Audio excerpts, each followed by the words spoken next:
Assalamu alaikum dear students, here is Kumail Haider and welcome to campus.pk। जी बच्चे, तो comment से दिखाओ यार, स्ट्रीमिंग हो रही है ना? अच्छा जी, तो आज हम जो टॉपिक पढ़ेंगे, last topic of chapter number 4। Chapter 4 है, 5 है, 4 है ना मेरा ख्याल है, 6 नहीं 6 नहीं है। अच्छा जी, इसमें आपके पास है एमडीकेट नम्स। वाह जी वाह, आते ही सारे एफएलपी का सिलेबस पूछने लगे मुझे। एफएलपी का सिलेबस बता दे सर, एफएलपी का सिलेबस बता दे। जी जी जी बच्चे, मैं बताने लगा हूँ। अच्छा बेटा, एफएलपी का सिलेबस आपका होगा, लास्ट टाइम हमने एटॉमिक स्ट्रक्चर तक किया था ना बेटा। अब आपका होगा चैप्टर नंबर, ये जो केमिकल बॉन्डिंग कंप्लीट चले, केमिकल बॉन्डिंग कंप्लीट, और मंडे को जो पढ़ेंगे वो भी शामिल होगा। ठीक है, जो मंडे को हम पढ़ेंगे वो भी शामिल होगा, और आज का लेक्चर तो ऑब्वियसली शामिल है, ये चैप्टर आज खत्म हो जाएगा। ठीक है, और मंडे को जो आपका लेक्चर होना है वो भी शामिल होगा। ठीक है बच्चे, वालेकुम सलाम बेटा, वालेकुम सलाम। हाँ जी, किसी को कोई एतराज़ तो नहीं है? एतराज़ है तो मैं कुछ नहीं कर सकता, ठीक है, वो मैं आपको पहले बता रहा हूँ। हाँ जी बच्चे, जी बच्चे बता दो ज़रा। अच्छा बेटा लैरिश, आपने मुझे मैसेंजर पे एक मैसेज किया हुआ था, मैं वो सही देख नहीं पाया। आप वो ज़्यादा क्लियर नहीं था, जो आपने स्नैप मुझे भेजा था वो क्लियर नहीं था, मुझे नज़र नहीं आया। वो रिप्लाई देना मुझे टाइम नहीं हुआ, क्योंकि बहुत सारे मैसेजेस आए हुए थे, उन सबको मैंने रिप्लाई करना था। तो मुझे नाम याद है आपका, लैरिश। बेटा लैरिश बेटा, आपका जो प्रॉब्लम है वो आप दोबारा से एक दफ़ा स्क्रीनशॉट लेके मुझे दोबारा सेंड कर दीजिएगा। ठीक है यार, ज़रा बैटरी चेंज कर दे यार। अच्छा जी, तो चले लेक्चर शुरू करें बेटा। दोबारा मैं रिपीट कर रहा हूँ, आपका एफएलपी का सिलेबस है चैप्टर नंबर, ये जो चैप्टर आपका चल रहा है केमिकल बॉन्डिंग कंप्लीट, और मंडे को जो लेक्चर होगा वो भी शामिल होगा। जी जी बच्चे, हो जाएगा। मंडे को आपका जो नेक्स्ट चैप्टर शुरू होना है केमिकल एनर्जेटिक्स, वो भी शामिल है। केमिकल एनर्जेटिक्स या आपके पास मेरे ख्याल है इसको हम थर्मोकेमिस्ट्री भी कहते हैं। केमिकल एनर्जेटिक्स या थर्मोकेमिस्ट्री दोनों एक ही चीज़ है। तो वो हम स्टार्ट करेंगे मंडे को, तो वो भी शामिल होगा आपका।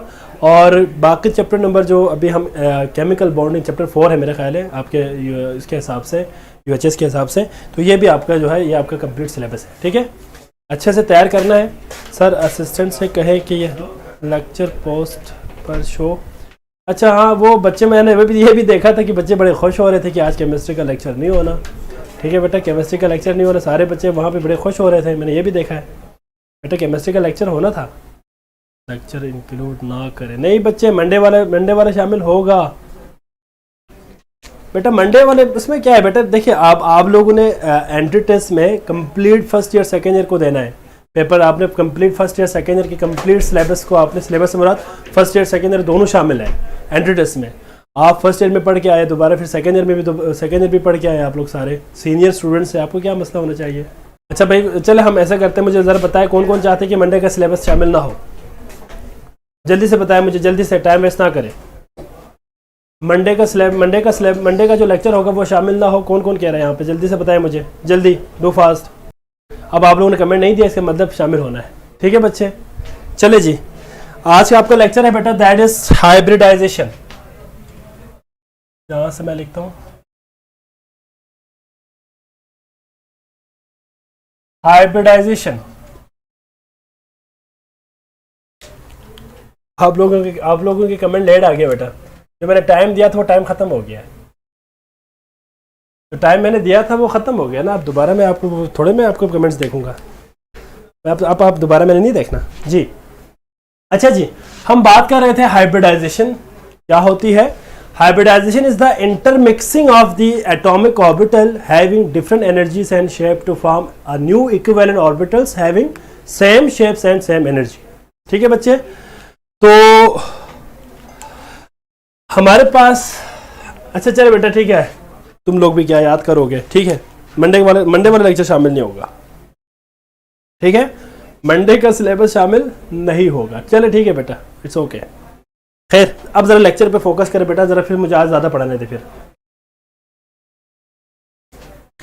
अच्छा जी, हाइब्रिडाइजेशन हमने लास्ट टाइम बात की थी बेटा, जितने नंबर आप हमारे पास, ठीक हो गया बेटा, मैंने आपको बता दिया ना सर, हाँ जी मैंने बता दिया, पहले बता दिया सबको, ठीक है बच्चे, जी जी। तो चलो ज़रा हम लेक्चर को ज़रा आज कंप्लीट करते हैं बेटा, ठीक है बेटा। अब आप लोग और इस तरह कमेंट ना करें, ठीक है बेटा, अब आपस में और कमेंट ना करें, ठीक हो गया। हाँ जी, कल कहाँ तक हमने किया था बेटा, हाइब्रिडाइजेशन के कुछ पॉइंट्स को हमने कल डिस्कस किया था, कहाँ तक किया था ज़रा बताएं मुझे जल्दी से बताएं ज़रा। हमने कुछ पॉइंट्स को डिस्कस किया था कल, लास्ट पॉइंट बता रहे ज़रा बेटा लास्ट टाइम। ओके बच्चे, ओके ठीक है, अच्छा जी। चले फिर हम यहाँ से, चलो जो अगर पॉइंट आ जाए तो फिर हम यहाँ पे ऐड कर लेते हैं। बेटा मैंने कल आपको कहा था कि हाइब्रिडाइजेशन के नतीजे में याद रखिएगा हमेशा स्टेबिलिटी इंक्रीज होती है, ठीक है बच्चे। आप कह सकते हैं कि यहाँ पे स्टेबिलिटी किसी भी एटम की जो ऑर्बिटल है उसकी स्टेबिलिटी बेसिकली ये डायरेक्टली प्रोपोर्शनल है हाइब्रिडाइजेशन से, ठीक है बच्चे। या आप इसको इस तरह कह दें कि स्टेबिलिटी और हाइब्रिडाइजेशन के दरमियान अगर हम रिलेशन देखें तो हाइब्रिडाइजेशन की वजह से आपके पास स्टेबिलिटी इंक्रीज होगी, ठीक है। और यहाँ पे अगर हम एनर्जी को भी साथ रिलेशन में रखें तो एनर्जी इसकी हो जाती है कम। तो स्टेबिलिटी इंक्रीज करने के लिए ऑब्वियसली हमारे पास हाइब्रिडाइजेशन ज़्यादा होना चाहिए और एनर्जी आपके पास क्या हो जाएंगे, डिक्रीज हो जाएंगे, ठीक है बच्चे। तो ठीक है बच्चे, ठीक हो गया। तो यहां तक हमने बात की थी बेटा कल, स्टेबिलिटी इंक्रीज हो जाती है अगर हमारे पास हाइब्रिडाइजेशन हो और एनर्जी क्या हो जाएगी बेटा, कम हो जाएगी, ठीक है बच्चे। इसके बाद नेक्स्ट आपके पास जो पॉइंट है दैट इज, याद रखिएगा बेटा हाइब्रिडाइजेशन से हमेशा सिग्मा बॉन्ड बनेगा, hybridization form sigma bond. Hybridization हमेशा क्या बनाएगा बेटा, सिग्मा बॉन्ड बनाएगा। मैंने आपको लास्ट टाइम भी कहा था कि जो अनहाइब्रिडाइज्ड ऑर्बिटल्स होते हैं वो पाई बॉन्ड बनाते हैं, जो हाइब्रिड ऑर्बिटल्स होते हैं वो हमेशा सिग्मा बॉन्ड बनाएंगे, ठीक है बच्चे। हाइब्रिड ऑर्बिटल चाहे आपके पास बिटवीन टू डिफरेंट एटम्स हो या बिटवीन टू सेम एटम्स हो, हमेशा याद रखिएगा बेटा वो क्या बनाएंगे बेटा, they will form always sigma bond. वो हमेशा क्या बनाएंगे बेटा, सिग्मा बॉन्ड बनाएंगे। वालेकुम सलाम बेटा, वालेकुम सलाम, ठीक है बच्चे। और इसके अलावा याद रखिए, यही तो बात हमने कल ही बेटा स्टेबिलिटी के हवाले से बात की है हमने। और इसके अलावा एक और बात याद रखिएगा बेटा कि हाइब्रिडाइजेशन हमेशा अकर होंगे, hybridization occur in a central atom of a molecule. अगर हमारे पास कोई मॉलिक्यूल है तो उस मॉलिक्यूल के सेंट्रल एटम में ही अकर होंगे, जो बॉन्डेड एटम है उनमें नहीं होंगे बेटा, याद रखिएगा। फॉर एग्जांपल मेरे पास लेट सपोज यहाँ पे CH4 है, NH3 है, फॉर एग्जांपल वाटर है H2O। फॉर एग्जांपल अगर हम इनके एग्जांपल देखें तो बेटा याद रखिएगा जो सेंट्रल एटम है वो कार्बन है, यहाँ पे नाइट्रोजन है, यहाँ पे ऑक्सीजन है। तो जो हाइब्रिडाइजेशन होगी वो कार्बन के अपने ऑर्बिटल्स के दरमियान होंगे। और बेटा इसके एग्जांपल हमें भी डिस्कस कर लेंगे बेटा, सारी बातें आ जाएंगी, आप परेशान ना हो। कार्बन हमारे पास सेंट्रल एटम है तो सेंट्रल एटम के दरमियान हाइब्रिडाइजेशन होगी, और अमोनिया में नाइट्रोजन में हाइब्रिडाइजेशन होगी, और वाटर में हमारे पास ऑक्सीजन के p ऑर्बिटल और s ऑर्बिटल के दरमियान हाइब्रिडाइजेशन होगी। अच्छा एक बात और याद रखिएगा कि हाइब्रिडाइजेशन से बॉन्ड नहीं बनेगा, हाइब्रिडाइजेशन से बॉन्ड नहीं बनेगा बेटा, बॉन्ड तभी बनेगा जब ओवरलैपिंग हो। ओवरलैपिंग अलग चीज है, हाइब्रिडाइजेशन अलग चीज है। हाइब्रिडाइजेशन ओवरलैपिंग में क्या डिफरेंस है बेटा, याद रखिएगा कि hybridization is the intermixing of the atomic orbital of the same atom, and overlapping is the intermixing of the atomic orbital of two different atoms. अगर दो डिफरेंट एटम्स के ऑर्बिटल अगर आपस में इंटरमिक्स हो रहे हैं उसको हम ओवरलैपिंग कहेंगे। सेम एटम के ऑर्बिटल अगर आपस में इंटरमिक्स कर रहे हैं तो हाइब्रिडाइजेशन। तो हाइब्रिडाइजेशन के नतीजे में बॉन्ड कभी नहीं बनेगा बेटा, ये कॉन्सेप्ट आपने याद रखनी है। हाइब्रिडाइजेशन के नतीजे में बॉन्ड नहीं बनेगा, बॉन्ड तभी बनेगा जब आपके पास ओवरलैपिंग हो। ठीक है बच्चे, ठीक है बच्चे, ठीक है, मैं लिख लेता हूं। इसके बाद याद रखिएगा बेटा, एक और पॉइंट भी यहां पे मैं ऐड कर देता हूं बेटा, दैट इज कि जो हाइब्रिडाइज्ड ऑर्बिटल है, hybridized orbital is more stable, than unhybridized orbital. जो अनहाइब्रिडाइज्ड ऑर्बिटल है उससे हाइब्रिडाइज्ड ऑर्बिटल ज्यादा स्टेबल होगा। मतलब स्टेबिलिटी के हवाले से बात करें तो हाइब्रिडाइज्ड ऑर्बिटल की स्टेबिलिटी ज्यादा होगी एज कंपेयर टू अनहाइब्रिडाइज्ड। जो अनहाइब्रिडाइज्ड ऑर्बिटल है उसकी एनर्जी ज्यादा होगी, तभी तो स्टेबिलिटी कम होती है। जो हाइब्रिडाइज्ड ऑर्बिटल है उसकी एनर्जी कम होगी, स्टेबिलिटी ज्यादा होगी। ठीक है बच्चे, अब हम जरा एक रास की बात यहां पे डिस्कस करने लगे बेटा जरा। ठीक है, ये रास की बात आपने याद रखने और समझ लें बेटा कि आपके पास एक रास की बात मैं आपको बता दूंगा। इस रास की बात से आप 10 डिफरेंट टाइप्स के एमसीक्यू सॉल्व कर सकेंगे और ये पेपर में आ सकता है, एफएलपी में भी आएगा और आपके बोर्ड के पेपर के हवाले से बहुत इंपॉर्टेंट है। ठीक है, जरा मैं एक टेबल बनाने लगा हूं, इस टेबल को आपने साथ ड्रा करना है। ठीक है बच्चे, ठीक है मुत्ताहर बेटा, ठीक है बेटा, मैं बड़ा लिखता हूं। यहां पे जरा बोर्ड पे देखिए जरा, हम यहां पे टाइप्स ऑफ हाइब्रिडाइजेशन को डिस्कस करेंगे with the help of table. Types of hybridization, types of, अब ठीक है बेटा, हाइब्रिडाइजेशन। सबसे पहले आपके पास हाइब्रिडाइजेशन में हम डिस्कस करेंगे। सर मैंने आपसे सल्फर, जी बेटा मैं आपको बता दूंगा सल्फर वाला जो है वो क्वेश्चन का मैं आंसर बता दूंगा तैयबा बेटा, वो मैंने अभी देखा था, वो फिर लेक्चर का टाइम हो गया फिर मैं रिप्लाई नहीं कर सका। sp3 sp2 sp, ठीक है बच्चे, sp3 हाइब्रिडाइजेशन, sp2 हाइब्रिडाइजेशन और sp हाइब्रिडाइजेशन। अब हमने इसको एमसीक्यूज पॉइंट ऑफ व्यू से, लास्ट पॉइंट रिपीट कर दे सर, वीडियो स्टक हो गई। लास्ट पॉइंट क्या बताया था? अच्छा ये बेटा, मैं लास्ट पॉइंट ये कहा था कि hybridised orbital is more stable then the unhybridised orbital. मतलब ये है कि अगर आपके पास एक हाइब्रिडाइज्ड ऑर्बिटल हो और एक अनहाइब्रिडाइज्ड ऑर्बिटल हो तो जो हाइब्रिडाइज्ड ऑर्बिटल है वो ज्यादा स्टेबल है as compare to unhybridized orbital. क्यों? क्योंकि जो हाइब्रिडाइज्ड ऑर्बिटल है उनकी एनर्जी कम होती है और जो अनहाइब्रिडाइज्ड ऑर्बिटल है उनकी एनर्जी ज्यादा होती है, तभी तो उनकी स्टेबिलिटी भी डिफरेंट है। ठीक है बच्चे, अच्छा जी, नेक्स्ट पॉइंट बेटा। ठीक है, अब हम यहाँ पे कुछ एमसीक्यूज को यहाँ पे डिस्कस करेंगे बेटा, और यहाँ पे मैं आपको एक तरह से वो भी बना लूंगा, like, thank you sir, like मैं आपको एमसीक्यूज यहाँ पे डिस्कस करने के लिए बेटा मैं आपको रास की बात बताने लगा हूँ। जरा गौर से देखें बेटा जरा पॉइंट्स। नंबर 1 पॉइंट जो हम यहाँ पे डिस्कस करेंगे, that is number 1 point is the number of S orbital. Number of S, नजर आ रहे हैं सबको? जी बच्चे नजर आ रहे हैं ना? ऑर्बिटल, ठीक है, नंबर 1 पॉइंट ये डिस्कस करेंगे। Number 2 number of P orbitals discuss करेंगे। Number 3 is the number of hybridized orbital. Number of, तो यार ये आगे चला गया,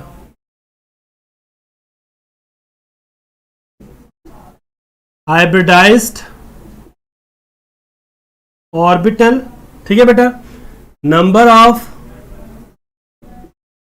अनहाइब्रिडाइज्ड ऑर्बिटल, मैं इसको शॉर्ट फॉर्म लिखता हूं बेटा, ठीक है। इसके बाद हम नेक्स्ट देखेंगे number of sigma bond, number of sigma bond, number of pi bond.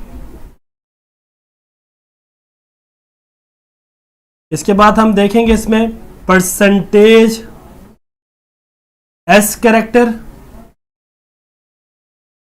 इसके बाद हम देखेंगे परसेंटेज पी करैक्टर। इसके बाद हम देखेंगे मॉलिक्यूलर ज्योमेट्री, मॉलिक्यूलर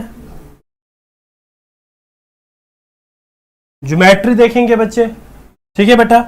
नेक्स्ट हम देखेंगे, इसमें नजर आ रहा है सबको, नेक्स्ट पॉइंट हम देखेंगे इसमें बॉन्ड एंगल, बॉन्ड एंगल, ठीक है बच्चे। और बस ठीक है, बॉन्ड एंगल आ गया आपके पास, बाकी चीजें हो गई क्लियर, ठीक है बेटा। अब जरा हम यहाँ पे एमसीक्यूज के हवाले से इनको डिस्कस करेंगे।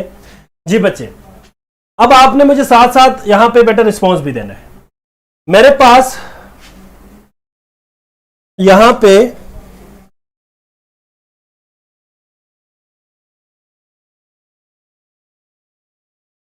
जरा मैं थोड़ा सा आगे लिखता हूं ताकि मर्च ना हो। sp3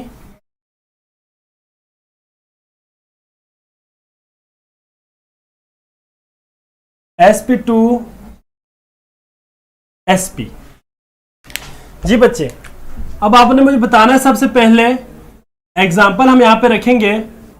वो एग्जाम्पल कौन कौन से हम यहां पे रखेंगे बेटा? That is number 1 is the example हम यहां पे रखेंगे मीथेन को CH4। सेकेंड हमारे पास H2C double bond CH2, ethene, HC triple bond CH, ethyne. ठीक है बच्चे, नजर आ रहे हैं सबको? बेटा मैंने कुछ करेक्टरिस्टिक पॉइंट्स लिखा है, number of s orbital, number of p orbital, number of hybridized orbital कितने हैं, नंबर ऑफ अनहाइब्रिडाइज्ड कितने हैं, number of sigma bond, number of pi bond, percentage s character, percentage p character, molecular geometry, bond angle. Number 1 point है number of s character कितने होंगे, s orbital कितने होंगे इसके अंदर। याद रखिएगा नंबर ऑफ s ऑर्बिटल हमारे पास इसमें sp3 में कितने होंगे बेटा? 1। कितने होंगे? 1।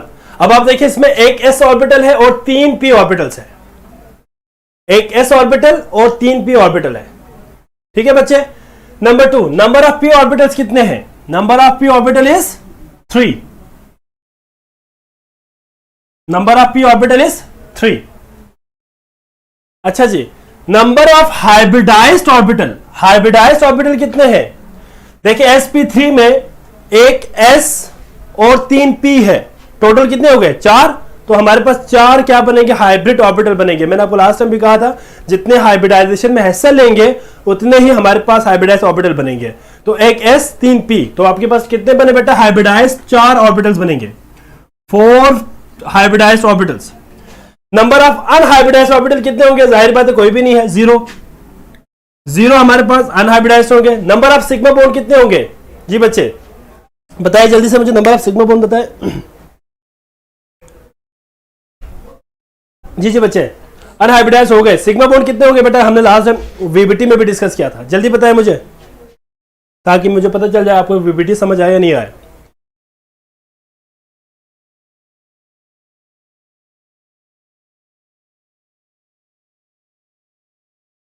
ठीक है बेटा, नंबर ऑफ सिग्मा बॉन्ड बताओ। तैयबा बेटा very good, Farasat very good बेटा, 4 सिग्मा बॉन्ड्स होंगे, ठीक है बेटा। पाई बॉन्ड कितने होंगे? पाई बॉन्ड कितने होंगे बेटा? पाई बॉन्ड, ठीक है बेटा वेरी गुड, सबके लिए वेरी गुड बेटा। पाई बॉन्ड कितने होंगे? पाई बॉन्ड बताओ बेटा, पाई बॉन्ड।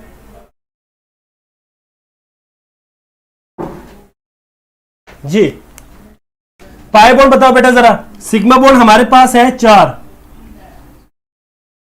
पाई बॉन्ड बताओ जल्दी से। Very good Farasat, very good Tayyaba, very good बेटा फरासत, वेरी गुड। फरवा भी, मुताहर, अनीबा, नारेश, अनीसा, ठीक है बेटा सबने सही कहा है, दैट इज 0। कितने सिग्मा बॉन्ड होंगे? 0। Percentage S character, percentage S character निकालने का फॉर्मूला आपको पता होना चाहिए। 4 हमारे पास 4 ऑर्बिटल्स इन्वॉल्व है, हाइब्रिड ऑर्बिटल्स है, तो आप 100 को डिवाइड कर दे 4 पे, तो आंसर आएगा 25। तो मतलब अब इसमें s कितने हैं? 1, तो हम यहां पे कहेंगे 1 multiply by 24, this come out to be 25%। Percentage p character बताओ, परसेंटेज पी करेक्टर। जी बेटा वेरी गुड, तुम सारे जीनियस हो गए, सारे बहुत जीनियस हो गए। देखे डैनिया ने तो दोनों बता दिया, दानिया डैनिया जो भी हो। परसेंटेज पी करेक्टर 75% है। मॉलिक्यूलर ज्योमेट्री, मॉलिक्यूलर ज्योमेट्री क्या होगी? मॉलिक्यूलर ज्योमेट्री क्या होगी बेटा? जी molecular geometry is the tetrahedral. क्या होगी बच्चे? टेट्राहेड्रल।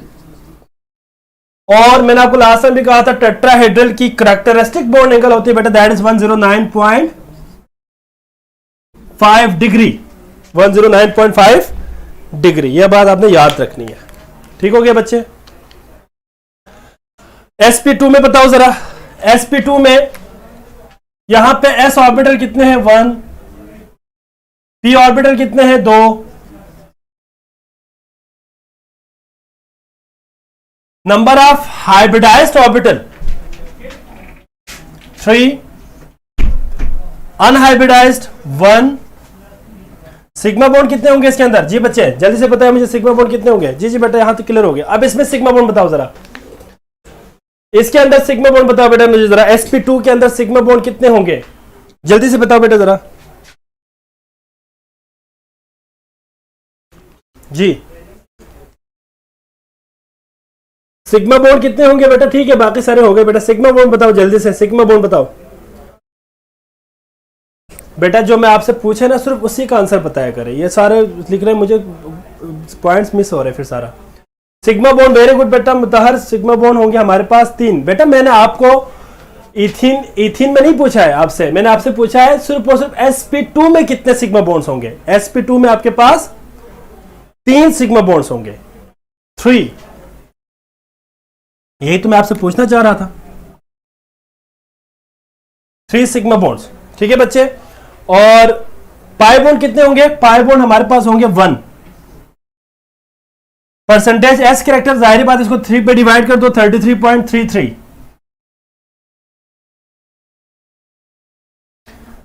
P character 66.66%। शेप क्या होगी बेटा? जी बच्चे बताता हूं बेटा, वो भी मैं आपको बताता हूं। हाइब्रिडाइज और अनहाइब्रिडाइज को कैसे कैलकुलेट करेंगे, सारी बातें अभी आ जाएंगी। जल्दी से मुझे पहले ये बता दे कि what is the molecular geometry of sp2 hybridized orbitals. Molecular geometry बताओ बेटा,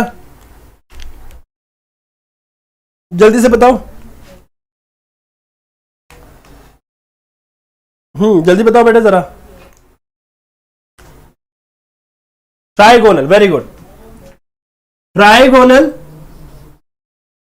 प्लेनर बॉन्ड एंगल क्या होगा बेटा? Bond angle will be 120 degree. ठीक है बच्चे? और नेक्स्ट वन है बेटा लास्ट, दैट इज sp। अब sp में मुझे बताया जरा, sp में जरा बताया बच्चे जरा। हाँ जी, number of s orbital obviously 1 है। नंबर ऑफ p ऑर्बिटल हमारे पास ये भी 1 है। इसके बाद हमारे पास number of hybridized orbital, hybridized orbital कितने हैं? 2। अनहाइब्रिडाइज्ड भी 2। अच्छा जी, इसके बाद सिग्मा बॉन्ड कितने होंगे इसके अंदर? सिग्मा बॉन्ड कितने होंगे बेटा? 2। पाई बॉन्ड कितने होंगे? वो भी आपके पास 2 होंगे। ठीक है बच्चे? और एस कैरेक्टर कितने होंगे? 50%। P character 50%। शेप क्या होगी बेटा? मॉलिक्यूलर शेप लीनियर शेप होगी। Bond angle 180। अच्छा जी, ठीक हो गया, ठीक हो गया। अच्छा जी, आज जरा यहां पे देखें जरा बोर्ड पे, हमारे पास जो नंबर ऑफ अनहाइब्रिडाइज्ड ऑर्बिटल है that will be equal to pi bond. आप जरा गौर से देखिएगा कि sp3 में अनहाइब्रिडाइज्ड ऑर्बिटल 0 है तो पाई बॉन्ड भी 0 है। सिमिलरली sp2 में नंबर ऑफ अनहाइब्रिडाइज्ड 1 है तो पाई बॉन्ड भी 1 है। sp में अगर आप देखें नंबर ऑफ अनहाइब्रिडाइज्ड ऑर्बिटल 2 है तो हमारे पास sp कितने हैं? 2। क्लियर हो गया बेटा सबको? हाँ जी। सिग्मा बॉन्ड हम इसमें क्या बल्कि ऐसा करें बेटा, सिग्मा बॉन्ड आप ऐसे करें, हम इस मॉलिक्यूल का देख लेते हैं। चले मॉलिक्यूल का अगर हम देखें तो ये आपके पास आएगा 5। और इसमें कितने होंगे, 1 2 3 3। मॉलिक्यूल का देख लो बेटा, मॉलिक्यूल का बेस्ट रहेगा क्योंकि हमें एग्जांपल मॉलिक्यूल्स दे देते हैं। 3 1 2 3 1 2 3 4 5। ठीक है जी बच्चे, ठीक है ठीक है, मैंने बता दिया बेटा आपको। मॉलिक्यूल की अगर हम देखें तो हमारे पास sigma bond, number of sigma bond इसमें तो 4 है, इसमें कितने हैं सिग्मा बॉन्ड, 5, और इसमें हमारे पास 3 सिग्मा बॉन्ड। हम इस मॉलिक्यूल को देखेंगे, ठीक है, मॉलिक्यूल के अकॉर्डिंग, क्योंकि एग्जांपल हमने मॉलिक्यूल का दिया है तो हम इसी के अकॉर्डिंग करेंगे। ठीक है बच्चे, तो यहाँ से आपको क्लियर हो जाएगा। इसका मतलब पाई बॉन्ड से पता चलेगा, क्या पता चलेगा बेटा साजिद, पाई बॉन्ड से, जरा माउस है यार, पाई बॉन्ड से क्या पता चलेगा साजिद बेटा, पाई बॉन्ड से यार, ये किधर यार, इसका वो किधर है बेट, अच्छा जी,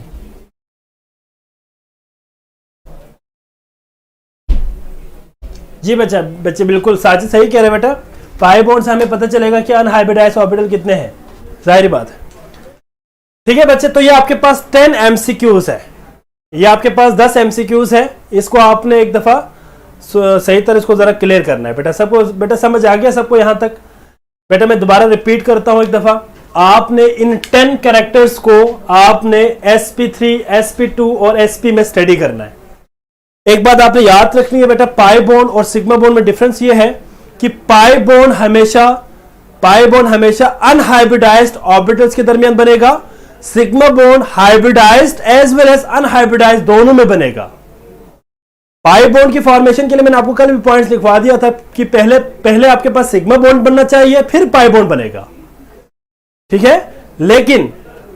लेकिन जो आपके पास पाई बॉन्ड है वो हमेशा आपके पास अनहाइब्रिडाइज्ड ऑर्बिटल के दरमियान बनेगा। तो जितने नंबर ऑफ अनहाइब्रिडाइज्ड ऑर्बिटल होंगे उतने नंबर ऑफ पाई बॉन्ड होंगे। मसलन आपके पास 2 अनहाइब्रिडाइज्ड ऑर्बिटल्स है तो आपके पास कितने सिग्मा पाई बॉन्ड बनेंगे। फॉर एग्जांपल मैं यहाँ पे एक सिंपल एग्जांपल यहाँ पे दे रहा हूं, आप लोगों ने मुझे बताना है कि ये मॉलिक्यूल कौन सा होगा, ठीक है। बल्कि मैं एमसीक्यूज को ही डिस्कस कर लेता हूं। यहाँ पे एक एमसीक्यूज यहाँ पे मैं डिस्कस करने लगा हूं बेटा, बहुत इंपॉर्टेंट एमसीक्यूज है, एक बहुत इंपॉर्टेंट एमसीक्यूज है बेटा, पास पेपर के हवाले से है। ये पास पेपर में आया हुआ था, सर आपने सिग्मा, मैं अभी इसी को बताने लगा हूं बेटा, ठीक है। फॉर एग्जाम्पल मेरे पास, चल मैं पहले एग्जाम्पल को समझा देता हूं, उसके बाद फिर मैं आपको एमसीक्यूज दिखाऊंगा। फॉर एग्जाम्पल मेरे पास let suppose H2C double bond CH2 है, इसकी मैं एग्जाम्पल को एक्सप्लेन करने लगा हूं जिसमें पाई बॉन्ड भी है, सिग्मा बॉन्ड भी है। अगर हम एक कार्बन को देखें, नजर आ रहे बेटा, आप सबको नजर आ रहे हैं, या मैं इसको यहां पे लिखता हूं, चलो यहां पे लिखता हूं ताकि आप सबको नजर आ जाए। यहां देखें जरा, अभी मैंने वहां पे दिया इथीन, FLP का सिलेबस मैंने बता दिया, आप रिकॉर्डेड लेक्चर सुन लेना। कार्बन और कार्बन, इस कार्बन की याद रखिएगा sp2 हाइब्रिड ऑर्बिटल, इस कार्बन की sp2 हाइब्रिड ऑर्बिटल के साथ आपस में ओवरलैप करेंगे। This overlapping is known as sp2 overlapping, और ये हेड टू हेड है, इसको हम कहेंगे सिग्मा बॉन्ड। क्या कहेंगे बेटा? Sigma bond.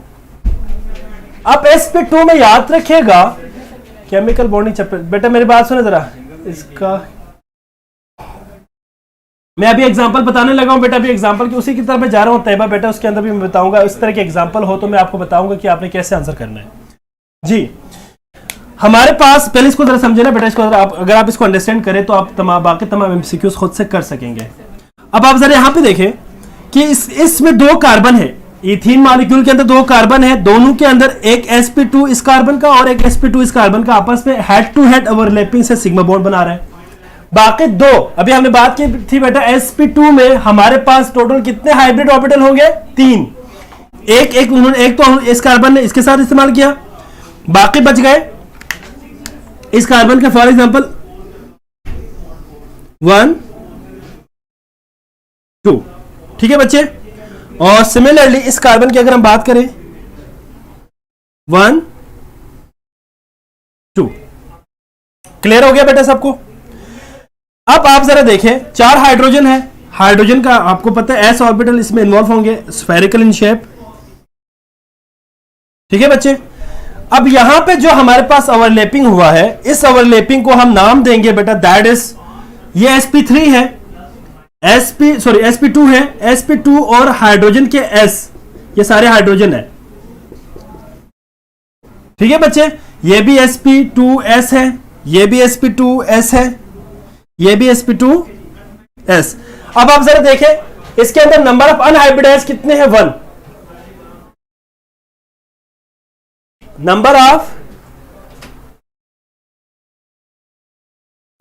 अनहाइब्रिडाइज ऑर्बिटल कितने हैं, 1। बेटा आप लोग एक चीज को पहले क्लियर करने थे बेटा, आप लोग यहाँ पे कोई और सवाल बेटा, अब आप मुझे बता रहे कि तैयबा बेटा एमडीके का कोर्स कब खत्म होगा, ये रेलेवेंट टॉपिक, रेलेवेंट क्वेश्चन है क्या इससे, ये क्या इस टॉपिक से रेलेवेंट क्वेश्चन है? जी बच्चे बताइए जरा मुझे, मैं आपको ये टॉपिक समझा रहा हूं तो ये क्वेश्चन कहां से आया? अगर मैं आपसे पूछूं भाई टॉपिक खत्म होने के बाद अगर मैं आपसे पूछूं भाई कोई सवाल है किसी का, तब आप इस तरह की बात कर सकते हैं। जब मैं आपको यहाँ पे लेक्चर पढ़ा रहा हूँ और आप वहां पे मुझसे पूछ रहे कि कोर्स कब खत्म होगा, आपको मैंने पहले भी कहा कि भाई कोर्स का आप टेंशन ना लें, कोर्स आपका कंप्लीट हो जाएगा। किसी भी मॉलिक्यूल में जितने डबल बॉन्ड ट्रिपल बॉन्ड, जी बेटा बिल्कुल ऑब्वियसली उसी के हिसाब से हम कैलकुलेट करेंगे। अब आप जरा यहाँ पे देखें हमारे पास अनहाइब्रिडाइज्ड ऑर्बिटल कितने हैं बेटा, हमारे पास इसमें 1। तो आप जरा देखें यहाँ पे 1, और ये आपके पास अनहाइब्रिडाइज्ड है तो इसके ओरिजिनल शेप में मौजूद होंगे। ये देखें, अब ये आपके पास हेड टू हेड ओवरलैपिंग नहीं कर सकते, तो ये साइड वाइज ओवरलैपिंग करेंगे, साइड वाइज ओवरलैपिंग करेंगे, और जो आपके पास बॉन्ड बनेगा दैट इज पाई बॉन्ड। और याद रखिएगा ये पाई बॉन्ड यहाँ पे आपको अगर आप देखें तो यहाँ पे 2 पाई बॉन्ड बनना चाहिए। वैसे अगर आप देखें बेटा ये एक ही पाई बॉन्ड है, हाफ ऊपर बनेगा हाफ नीचे बनेगा। मसलन आपके पास यहाँ पे मैं एक बुक ले रहा हूं, फॉर एग्जांपल इस बुक को देखें तो प्लेन के ऊपर और प्लेन के नीचे यहां पे आपके पास इलेक्ट्रॉनिक क्लाउड्स होंगे और यहां पे इलेक्ट्रॉनिक क्लाउड्स होंगे, इसको हम कहते हैं पाई बॉन्ड। और लास्ट टाइम हमने बात की थी जो न्यूक्लियर एक्सिस के प्लेन के अबव और अगर बिलो इलेक्ट्रॉनिक क्लाउड्स हो तो उसको हम क्या कहते हैं बेटा, पाई बॉन्ड कहते हैं। ठीक है बच्चे, अब यहां तक सबको क्लियर हो गया बेटा? यहां तक किसी बच्चे को कोई प्रॉब्लम हो तो बता सकते हैं। अब मैं आपसे एमसीक्यूज डिस्कस करने लगा हूं बेटा। अब इस मॉलिक्यूल में एक बात याद रखिएगा बेटा, जरा गौर से मेरी बात सुनना है आपने।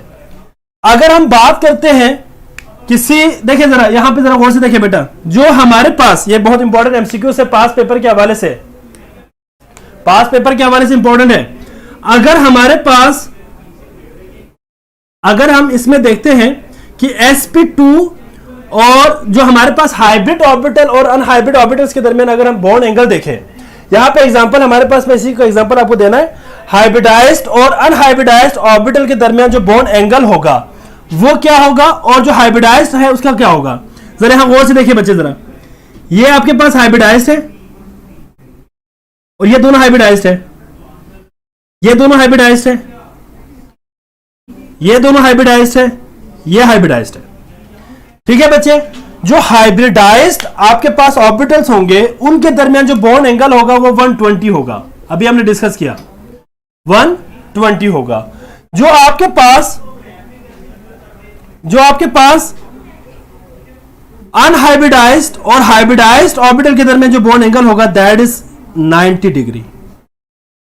तो मैं आपसे क्वेश्चन पूछने लगा हूं, एमसीक्यू से पास पेपर के एमसीक्यूज है। In ethene molecule bond angle between hybridized and unhybridized orbital is, जी बच्चे नंबर ए, ऑप्शन ए है, ऑप्शन ए है बेटा आपके पास 180, 120, 90, 109.5। तो आपका ऑप्शन क्या होगा बेटा, आंसर 90 डिग्री होगा। हाइब्रिडाइज्ड और अनहाइब्रिडाइज्ड के दरमियान जो बॉन्ड एंगल होगा, ये हाइब्रिडाइज्ड है या अनहाइब्रिडाइज्ड है, इनके दरमियान जो बॉन्ड एंगल होगा वो 90 होगा। ठीक है बच्चे, ये बात आपने याद रखनी है एमसीक्यूज के हवाले से, ये बहुत इंपॉर्टेंट एमसीक्यूज है। अब मुत्ताहर बेटा आपने एक सवाल दिया CH3CCH, अच्छा 1 2 3, कितने कार्बन है बेटा इसके अंदर मुत्तहर?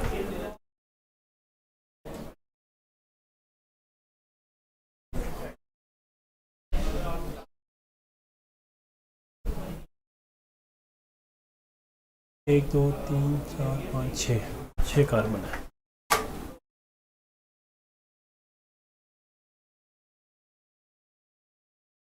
अच्छा बेटा मुतार बेटा आपने क्वेश्चन किया है मुझसे जरा देखें। That is CH3C CH double bond 1 2 3 4 CH single bond CH double bond CH2। यहां देखें बेटा आपके पास ये एक मॉलिक्यूल है, मैं इसका नाम पहले लिखता हूं 1 2 3 4 5 पेंट 1 3 डाइईन। एक मॉलिक्यूल है पेंट 1 3 डाइईन। इसमें आपने मुझे बताना है कि हाइब्रिडाइजेशन क्या होगी। मुझे जरा बताया बेटा हाइब्रिडाइजेशन क्या होगी इसमें जी। ऑप्शन ए है sp3, बी है sp2, सी है sp, डी है बोथ ए एंड सी। जी बच्चे इसका आंसर बताओ जल्दी से। कोई बात नहीं 5 लिखे वही बात वही आ जाएगी यार, सेम बात है, कोई मसला नहीं है। 6 कार्बन हो तो 5 लिखे, आप छठा भी कार्बन है इसमें ऐड करते कोई मसला नहीं है। मॉलिक्यूल सारे हाइड्रोकार्बन है, कोई इशू नहीं है इसमें। हाँ जी जरा बताएं बेटा इस तरह के मॉलिक्यूल अगर आपको दे दे और आपसे कहे कि इसके अंदर हाइब्रिडाइजेशन क्या होगी। जी बच्चे what would be the hybridization of pent 1 3 diene. जल्दी से बताएं बेटा मुझे ऑप्शन आंसर क्या होगा, जल्दी से बताएं मुझे। हाँ जी जल्दी से मुझे आंसर बताएं बेटा। जी बच्चे ऑप्शन होगा डी। हाँ जी जल्दी से बताएं बेटा मुझे ABCD। फिर कर दिया। हाँ जी क्या ऑप्शन होगा बेटा? डी होगा बिल्कुल। क्यों? क्योंकि आपके पास इस मॉलिक्यूल के अंदर सिंगल बॉन्ड भी है डबल बॉन्ड भी है। तो बेटा जिस मॉलिक्यूल के अंदर सिंगल बॉन्ड हो डबल बॉन्ड हो, और ऐसा भी मॉलिक्यूल हो सकता है जिसमें डबल बॉन्ड भी है सिंगल बॉन्ड भी है ट्रिपल बॉन्ड भी है, तो उसके अंदर तीनों टाइप की हाइब्रिडाइजेशन होगी। अगर एक मॉलिक्यूल के अंदर सिर्फ सिंगल बॉन्ड है, सारे के सारे सिंगल बॉन्ड है तो sp3, अगर सारे के सारे डबल बॉन्ड है तो sp2, सारे के सारे ट्रिपल बॉन्ड है तो sp हाइब्रिडाइजेशन होगी। लेकिन अगर एक मॉलिक्यूल के अंदर डबल बॉन्ड भी है ट्रिपल बॉन्ड भी है और सिंगल बॉन्ड भी है तो हाइब्रिडाइजेशन तीनों होगी। ठीक हो गया बच्चे। यहां पे sp2 एंड sp3 दोनों आपके पास होंगे बेटा, तो आपका आंसर है that is option D. Option D is the correct answer. ठीक है बच्चे क्लियर हो गया सबको? हाँ जी नेक्स्ट आपके पास है बेटा दैट इज इफेक्ट ऑफ, जी बच्चे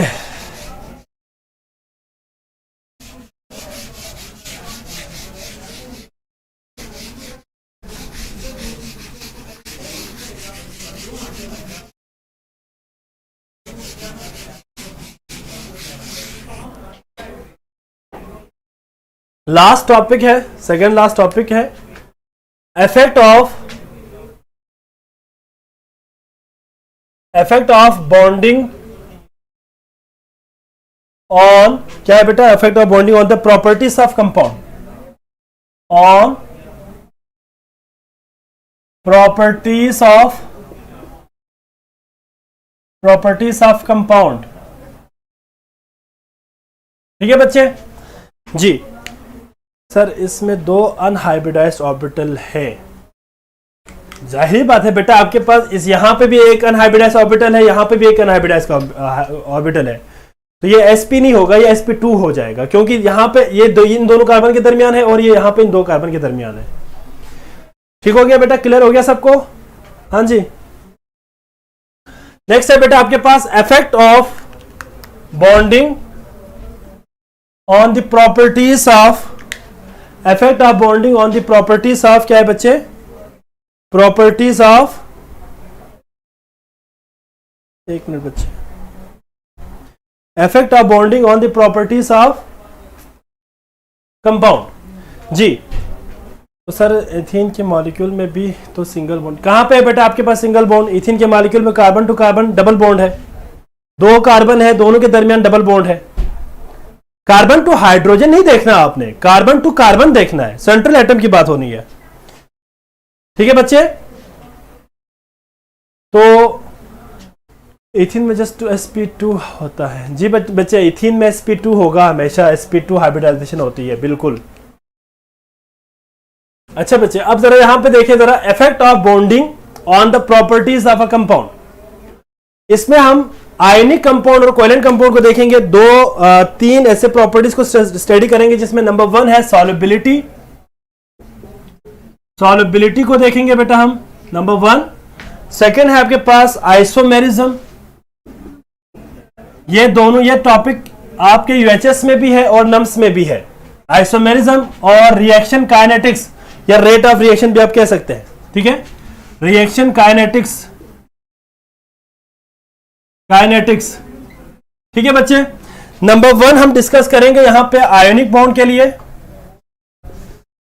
आयनिक बॉन्डिंग के लिए, आयनिक कंपाउंड्स जिसके अंदर आयनिक बॉन्ड है। But sir second year chapter number 8 में नोमेनक्लेचर ऑफ अल्कीन। सवेरा बेटा तुम क्या कह रहे हो?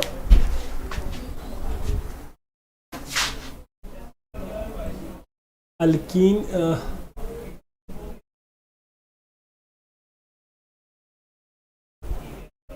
बेटा मेरी बात सुनो, मेरी बात सुनो बच्चे, मैंने आपको यह कहा है कंपाउंड तो अल्कीन है, कंपाउंड तो अल्कीन है, लेकिन हाइब्रिडाइजेशन स्टेट जाहिर बात है आपके पास एक देखिए आपके पास एक 6 मेंबर कार्बन मेंबर आपके पास एक अल्कीन है। तमाम के तमाम कार्बन के दरमियान डबल बॉन्ड तो नहीं है। अगर तमाम के तमाम कार्बन के दरमियान डबल बॉन्ड है तो वो सारे के सारे sp2 है। लेकिन अगर डबल बॉन्ड के साथ सिंगल बॉन्ड भी आ जाता है तो है तो वो अल्कीन, लेकिन जो सिंगल बॉन्ड वाले हैं वो सारे के सारे sp3 हाइब्रिडाइज्ड होंगे, जो डबल बॉन्ड है वो sp2 होंगे। बात क्लियर हो गई बेटा? ये आपने इस कंफ्यूजन को दूर करना है। यही तो आपके पास क्वेश्चन आते हैं, अक्सर बच्चे गलत कर देते हैं इसको। एक ऐसा मॉलिक्यूल आपको उठा के दे दिया जिसमें सिंगल बॉन्ड भी है, डबल बॉन्ड भी है, ट्रिपल बॉन्ड भी है, और आपसे पूछा हाइब्रिडाइजेशन क्या होगी, आप कहते हैं भाई इसके अंदर sp है, सिर्फ ट्रिपल बॉन्ड को देखते ही आपने sp लगा दिया, तो आपका आंसर गलत है। भाई उस मॉलिक्यूल के अंदर sp3 भी है, sp2 भी है और sp भी है, क्योंकि सिंगल बॉन्ड भी है, डबल बॉन्ड भी है, ट्रिपल बॉन्ड भी है। तो आपने इस चीज को देखना है। ठीक हो गया बच्चे?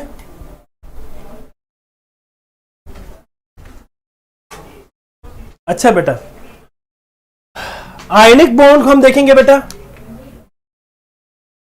और कोवेलेंट बॉन्ड को हम देखेंगे। कोवेलेंट कंपाउंड और आयनिक कंपाउंड के अंदर हमारे पास यहाँ पे इनकी कुछ प्रॉपर्टीज को हम डिस्कस करेंगे। कंपाउंड या बॉन्ड और यहाँ पे कंपाउंड सेम चीज, ठीक है। यहाँ पे हमारे पास आयनिक कंपाउंड के लिए है या कोवेलेंट कंपाउंड के लिए है। अच्छा जी, आयनिक बॉन्ड की अगर हम बात करें सॉल्युबिलिटी के हवाले से, तो बेटा याद रखिएगा जितने भी आयनिक कंपाउंड है they are soluble in polar solvent like water, जबकि insoluble है in non-polar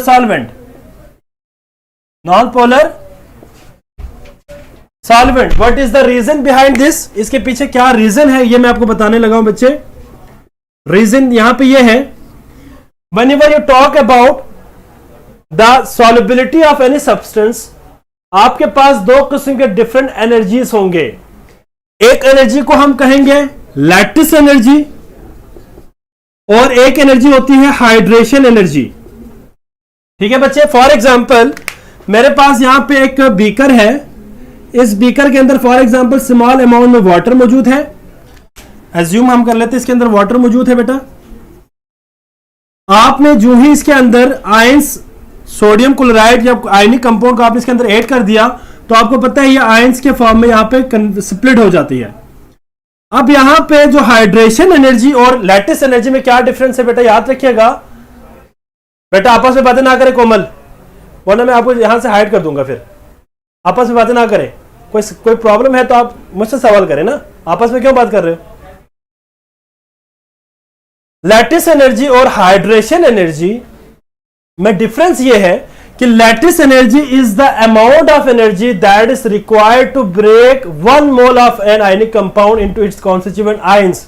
अगर हम 1 मोल आयनिक कंपाउंड को ब्रेक करके अपने आयंस में कन्वर्ट करने के लिए जो अमाउंट ऑफ एनर्जी रिक्वायर्ड होगी, that is the lattice energy. और हाइड्रेशन एनर्जी क्या होती है? Hydration energy is basically the energy of water. उस हर सॉल्वेंट की अपनी एक हाइड्रेशन होती है, हाइड्रेशन एनर्जी होती है। बेसिकली अगर आप इसको सिंपल वे में डिफाइन करें तो हाइड्रेशन एनर्जी बेसिकली वो अमाउंट ऑफ एनर्जी है जो रिक्वायर्ड है to detach the ions. Ions को अलग करने के लिए जो अमाउंट ऑफ एनर्जी रिक्वायर्ड होती है उसको हम कहते हैं हाइड्रेशन एनर्जी। अब सॉल्वेंट क्या करते हैं, जो ही आप आयनिक कंपाउंड को उसके अंदर वाटर के अंदर ऐड करेंगे तो जो सोडियम क्लोराइड पहले आपके पास कंपाउंड सोडियम क्लोराइड NaCl के फॉर्म में था, अब वो वाटर क्या करेंगे, सोडियम को अलग कर देंगे, क्लोराइड को अलग कर देंगे। तो सोडियम के ऊपर प्लस चार्ज आएगा, क्लोराइड के ऊपर माइनस चार्ज आएगा। प्लस चार्ज और माइनस चार्ज में इसको अलग कर दिया वाटर की एनर्जी ने। ठीक है बच्चे, इसको कहते हैं बेसिकली हाइड्रेशन एनर्जी। लेक्चर नहीं होगा ना सर का? सर नहीं है आज, बल्कि होना है, बल्कि हाँ 2-3 मिनट दे दे मुझे, जरा इसको खत्म करने दे। अच्छा बच्चे, हाइड्रेशन एनर्जी कौन सी एनर्जी होती है बेटा याद रखिएगा, हाइड्रेशन एनर्जी हमेशा वाटर की होती है। मतलब वाटर की वो एबिलिटी जिससे वो क्या करते हैं, किसी भी आयनिक कंपाउंड के अंदर मौजूद आयंस को डिटेच करे, उसको स्प्लिट कर दे, अलग कर दे, उसको हम बेसिकली क्या कहते हैं, हाइड्रेशन एनर्जी कहते हैं। अब आपने जो बात याद रखनी है वो ये है कि अगर हाइड्रेशन एनर्जी किसी भी आयनिक कंपाउंड की हाइड्रेशन एनर्जी ग्रेटर हो, हाइड्रेशन एनर्जी अगर ग्रेटर हो बेटा लैटिस एनर्जी से ग्रेटर हो तो वो सॉल्युबल है। अगर हाइड्रेशन एनर्जी लैटिस एनर्जी से कम हो तो इनसॉल्युबल है। जितने भी आयनिक कंपाउंड है बेटा याद रखिएगा, आयनिक कंपाउंड की अगर हम बात करें तो सॉल्युबिलिटी और उसकी हम बात तभी करेंगे जब हाइड्रेशन एनर्जी और लैटिस एनर्जी की अगर हम बात करें, हाइड्रेशन एनर्जी ज्यादा हो तो वो आसानी से आयंस में कन्वर्ट हो जाएंगे और आसानी से डिसॉल्व हो जाएंगे। अगर हाइड्रेशन एनर्जी कम होगी लैटिस एनर्जी से तो वो इसके अंदर सॉल्युबल नहीं होगा। तो ये बात आपने याद रखनी है। ठीक है बच्चे, अब हमारे पास कोवेलेंट कंपाउंड की अगर हम बात करें, यहां पे मैं कंपाउंड ही लिख देता हूं ताकि आपको ये अंडरस्टैंड करने में आसानी हो। कोवेलेंट कंपाउंड, ठीक है बच्चे, और याद रखिएगा कोवेलेंट कंपाउंड हमेशा नॉन पोलर सॉल्वेंट के अंदर क्या होगा बेटा, सॉल्वेंट के अंदर डिसॉल्व होगा, क्योंकि इसके अंदर पोलैरिटी नहीं है। लंडन डिस्पर्शन फोर्सेस क्रिएट हो जाती है आपस में एक दूसरे के साथ। London dispersion forces are present between non polar solvent, हमने पिछले लेक्चर्स में पढ़ के ये चीज। तो नॉन पोलर मॉलिक्यूल के दरमियान जो लंडन डिस्पर्शन फोर्सेस की जो अट्रैक्शन है उनकी वजह से ये डिसॉल्व हो जाते हैं। कुछ हमारे पास कोवेलेंट कंपाउंड ऐसे हैं, सम डिसॉल्व इन वाटर, कुछ हमारे पास पानी में डिसॉल्व हो जाते हैं। इसकी वजह यह है due to hydrogen bonding. Hydrogen bonding की वजह से कुछ हमारे पास ऐसे भी कोवेलेंट कंपाउंड है जो पानी के अंदर डिसॉल्व हो जाते हैं, लाइक शुगर है, लाइक अल्कोहल है, ये पानी के अंदर डिसॉल्व हो जाते हैं। ठीक है बच्चे, तो यहां तक ये बात क्लियर हो गई बेटा। इसके बाद आइसोमेरिज्म की हम बात करेंगे, तो बात याद रखिएगा बेटा, आयनिक कंपाउंड आइसोमेरिज्म कभी शो नहीं करेंगे, no isomerism. Isomerism is the phenomena in which the compound have same molecular formula but different structural formula। ये हम ऑर्गेनिक केमिस्ट्री के अंदर पढ़ेंगे। आइसोमेरिज्म शो नहीं करेंगे बेटा, इसलिए शो नहीं करेंगे, याद रखिएगा कि जितने भी आयनिक कंपाउंड्स है वो याद रखिएगा बेटा, that is non rigid and non directional. Non rigid और नॉन डायरेक्शनल होने की वजह से आइसोमेरिज्म शो नहीं करेंगे। कोवेलेंट कंपाउंड की आइसोमेरिज्म प्रॉपर्टी होती है बेटा, जाहिर बात है, दे हैव, इसके अंदर प्रॉपर्टी यहां पे लिख देता हूं, they have rigid and directional. ठीक है बच्चे, एग्जांपल के तौर पे मैं यहां पे एक एग्जांपल दे रहा हूं। फॉर एग्जांपल मेरे पास एक एग्जांपल है CH3COCH3। अगर मैं डाई मिथाइल ईथर की बात करूं तो डाई मिथाइल ईथर की अगर मैं एक और आइसोमर दिखाऊं तो बेटा आपके पास होगा CH3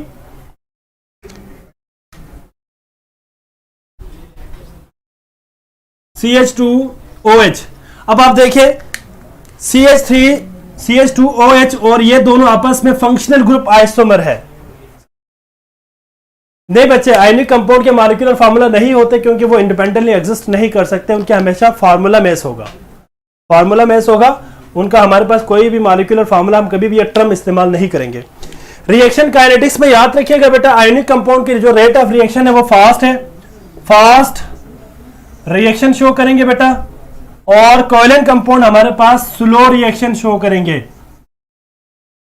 ठीक है, रिएक्शन काइनेटिक्स से मुराद ये है कि हाउ स्लो और speed a reaction is proceeding, how speed और slow a reaction is proceeding, that is known as क्या है बच्चे, रिएक्शन काइनेटिक्स। तो आयनिक कंपाउंड के जो है रेट ऑफ रिएक्शन फास्ट है और कोवैलेंट कंपाउंड के रेट ऑफ रिएक्शन स्लो है। इसके भी रीजन मैं आपको बता देता हूं। रीजन ये है कि बेटा आयनिक कंपाउंड के अंदर याद रखिएगा कि जो बॉन्ड ब्रेकिंग है, बॉन्ड ब्रेकिंग पहले से ही हो जाते हैं, बॉन्ड ब्रेकिंग जाहिर बात है, जो ही आप पानी के अंदर अगर आप आयनिक कंपाउंड को ऐड कर दे तो स्प्लिटिंग हो जाती है जल्दी से, तो बॉन्ड ब्रेकिंग पहले हो जाते हैं और बॉन्ड फॉर्मेशन बाद में रैपिडली हो जाती है। लेकिन कोवैलेंट कंपाउंड के अंदर क्या है बेटा, इसकी रीजन ये है कि कोवैलेंट कंपाउंड के अंदर बॉन्ड फॉर्मेशन और bond breaking takes place simultaneously. तो bond breaking and bond formation takes place simultaneously. तो जाहिर बात है आपके पास बॉन्ड ब्रेकिंग और बॉन्ड फॉर्मेशन दोनों साथ साथ हो तो इसके लिए ज्यादा टाइम लगेगा। इसमें पहले बॉन्ड ब्रेकिंग पहले हो चुका होगा, बॉन्ड फॉर्मेशन बाद में जब आप उसके अंदर दूसरा रिएक्टेंट डालेंगे तो एकदम से बॉन्ड फॉर्मेशन हो जाएगी, लेकिन इनके अंदर स्लो है। फॉर एग्जांपल अगर एक एग्जांपल की हम बात करें इसमें, तो हमारे पास इसमें एक एग्जांपल हम इसमें डिस्कस करेंगे, दैट इज सिल्वर नाइट्रेट और sodium chloride. Silver nitrate AgNO3, अगर इसको अगर आप रिएक्ट करवा दें सोडियम क्लोराइड के साथ इन एक्वस मीडिया, ठीक है, एक्वस मीडिया के अंदर अगर हम इसको रिएक्ट करवा दें तो बेटा याद रखिएगा silver chloride AgCl plus sodium nitrate ये बनेगा। ये सॉलिड फॉर्म में प्रेसिपिटेट बनाएगा बेटा, प्रेसिपिटेट को हम यहां इस डाउन एरो से शो करते हैं, और ये व्हाइट पीपीटी होगा, मतलब white PPT of silver nitrate form very quickly. क्यों? क्योंकि हमारे पास सॉल्यूशन के अंदर सिल्वर आयन भी मौजूद है, नाइट्रेट आयन भी मौजूद है, क्लोराइड आयन भी मौजूद है, सोडियम आयन भी मौजूद है, तो ये एकदम से बॉन्ड फॉर्मेशन शो करेंगे और रेट ऑफ रिएक्शन हमारे पास क्या होगा बच्चे, फास्ट होगा। बस एक मिनट सर, ठीक है बच्चे, तो यहां तक क्लियर हो गया बेटा सबको। तो ये बात आप याद रखिएगा बेटा, हमारे पास जो कोवैलेंट कंपाउंड है उनके रेट ऑफ रिएक्शन स्लो होगा और आयनिक कंपाउंड के रेट ऑफ रिएक्शन हमेशा फास्ट होगा। ठीक है बच्चे, रीजन मैंने आपको बता दिया, bond breaking and bond formation हमेशा टेक्स प्लेस साइमल्टेनियसली। ठीक है बच्चे, तो यहाँ पे हमारा आज का लेक्चर हम वाइंड अप करेंगे बेटा, यहाँ तक हम स्टॉप करेंगे। तो बेटा आज के लेक्चर के हवाले से अपने रिव्यूज़ लाजमी दे दे बेटा। ठीक है बेटा, सारे बच्चे रिव्यूज़ दिया करें बेटा, यहाँ पे मोस्टली बच्चे रिव्यूज़ नहीं देते, तो रिव्यूज़ लाजमी दे दे बेटा। और बाकी इंशाल्लाह FLP का सिलेबस मैंने बता दिया है। ठीक है बच्चे, तो अपना बहुत सारा ख्याल रखिएगा बेटा। अल्लाह हाफिज़।